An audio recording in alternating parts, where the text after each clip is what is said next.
Hi guys, Enrique here, and help me today to turn this old Game Boy and bring it into 2023 by installing an IPS screen. This is the REPS version 5, I do believe, and we're going to be doing almost a complete overhaul. I'm going to be changing the speaker that I already soldered into the new board, the case of course, and the screen. Now you don't need to do all of this to change the screen. If you want, you can only ask the kit that comes with the screen and the backboard, but in my case, I want to use this case for another Game Boy that the case is completely broken and this one is in fairly good shape. So I'm going to be using a brand new case right here. Now this works, but the screen is broken. And that is what we're going to be changing. All the links and everything that you need is going to be in the description down below. Now, why we don't start already? If you want to be using the old case instead of the new one, you are going to be needed to modify it a little bit. You're going to be needed to cut a little bit bigger hole for the screen, as well as you're going to be needing to remove a couple of the pins that they are inside of the plastic parts of the case. This one have already everything done to it, so I don't need to do anything.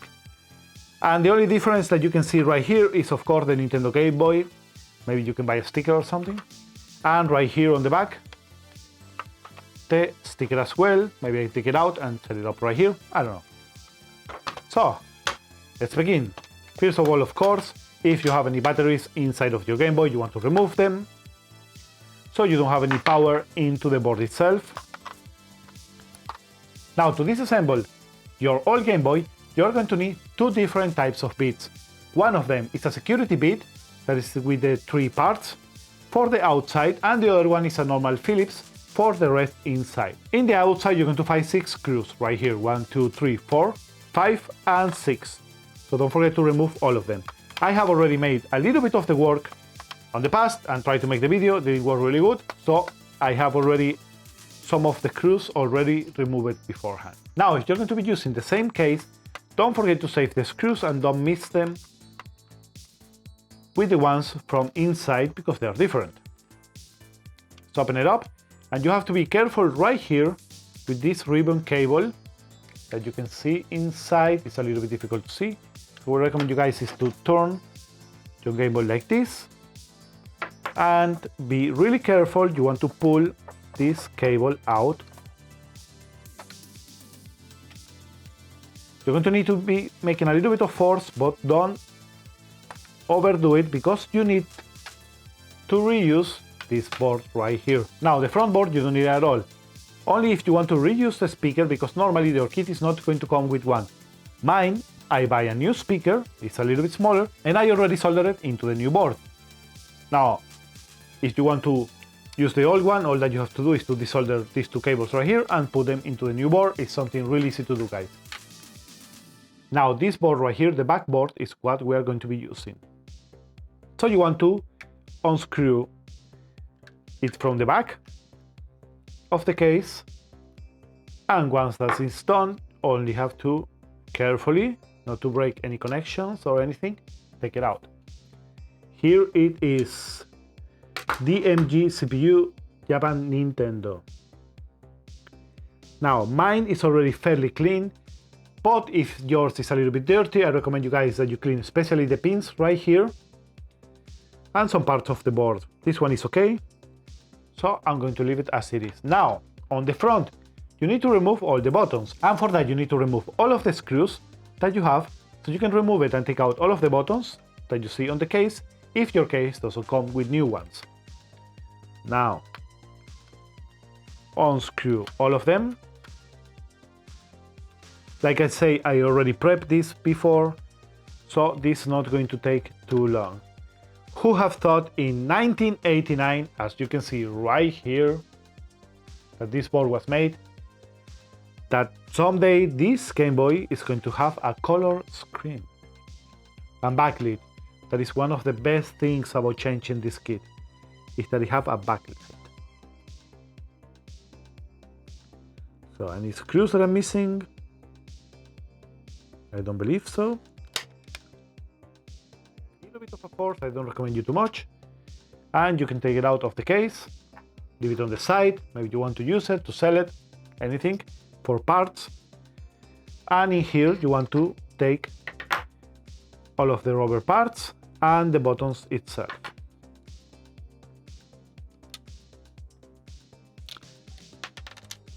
As I already make a little bit of prep, I already cleaned them a little bit, but I recommend you guys to clean them at least with a little bit of isopropyl alcohol. Now you want to take your new case, open it up, and you want to take your back board and set it into place.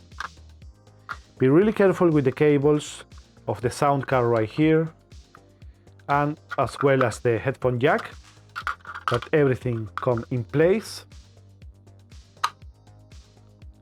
As you can see right here, everything passed perfectly. And now you want to screw these two screws on the bottom, nothing else. My case came with new all Phillips screws, so that is what I'm going to be using. Now, if you don't have the security tip or something like that, I recommend you guys an IPS kit, or sometimes this kit is going to come with 2 screwdrivers. They are really cheap, but to do this, they are going to work perfectly. So let's start. Once you have it into place, you can leave this board on the side. And now let's take the front, and this is where the work is going to be a little bit different. Now, the screen itself is going to come with this little plastic to set it up. It's going to feel a little bit awkward if you have the same kit as I did, because you need to set up a double-sided tape in the screen itself. Now that part of the screen, as well as the top, you're not going to be using it from the Game Boy. It's only going to be the square right here, so it's not really an issue. I know it's going to feel wrong, but it is what it is. And on the back side, I recommend you guys that you take another piece of that double-sided tape and you stick your board into it. If yours doesn't come with the cables already attached to it, you will need to do that, and be really careful with these cables, okay? Once you have everything done, you want to set it up like this with the board at the bottom.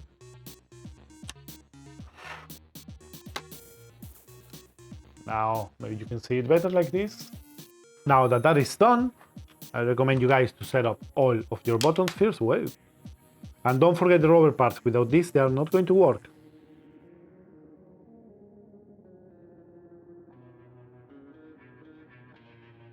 Now that you have all the buttons, including the D-pad, installed, is where you can start with the fun part, or most, truly to say, the most difficult part. And that is to set up the new board right here, and to set all of the ribbon cables into place. Again, guys, be really careful with the ribbon cables.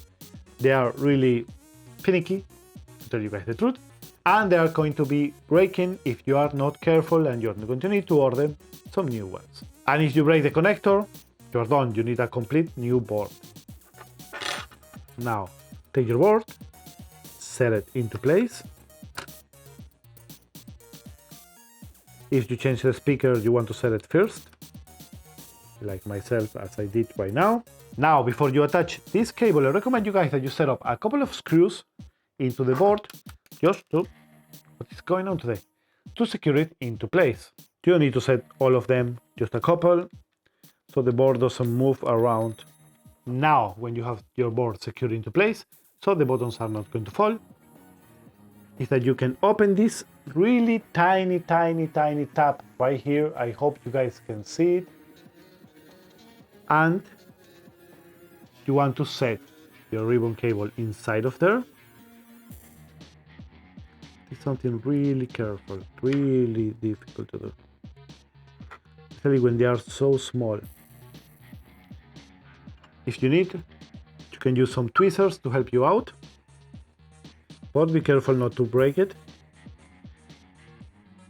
And now you can close it, and it's going to be secured into place. Once you have that ribbon cable already done, now you can screw the rest of the board itself. Well, now with all of the screws in place, it's time to join both parts together, where I leave it right here. Now this process is going to be a little bit difficult, because you really have to set up this cable inside of the connector right here, and again, as I say, try not to break it. That is the worst part. If you break this cable, you need to order a new one, all the time that's going to need to come home. It's better to make it a little bit careful one time, as to needing to make it 2 times and break it. I recommend you guys that you set up like this on the top. It's going to be difficult that you guys can see it with the setup that I have, but you have to press it inside of here. Now it's connected. I don't know, it's really difficult to see.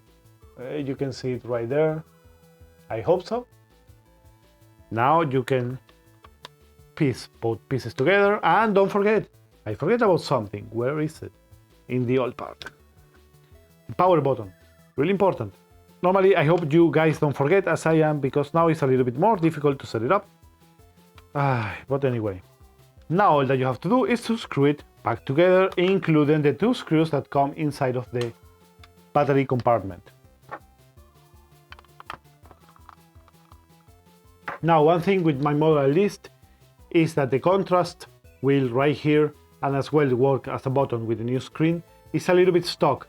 So you will need to shave a little bit of the back cover to make it pass better, and then you can use it better. But anyway, now I touch a lot the screen, so you are going to need to clean it. Let me get a microfiber cloth, clean it, and we'll be right back with the magic of editing. And we're back. Now, when you're cleaning the screen, before you set up the glass on top, make sure that you don't leave any dust inside of there. And as well as be really sure that you don't clean it, never clean it with isopropyl alcohol or anything like that. If you need to use any kind of fluid, I recommend you guys plain water. And just a tiny bit. So, it's good enough. Now you can take your new glass screen. This doesn't scratch so much as plastic. Peel off the sticker. And now you want to really careful and surely. Wait, that's a small little bit of dust there in the corner.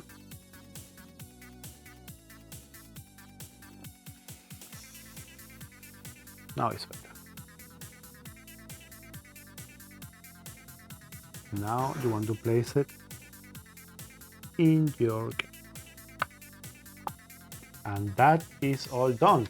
Now the rest that we have to do is to put the batteries back on. And one thing that I forget to tell you guys is to try it out before you put it all together. It's not that it's not working, but let's cross our fingers and see if it is working. If it's not, maybe it's going to be a better video. But for what I hear, let's set up a game. Pokemon, one of my favorite ones. And look at that, guys. Look at that. I don't know if you can see it really well on the camera, but I think this looks beautiful. Who have told that an old Game Boy can look this good? Check it out. With colors. This is amazing, guys. I love how this looks. The sound is really good with the new speaker. I hope you guys can hear it. I don't know. It's still not perfect, but guys, this is from the 80s. What do you expect?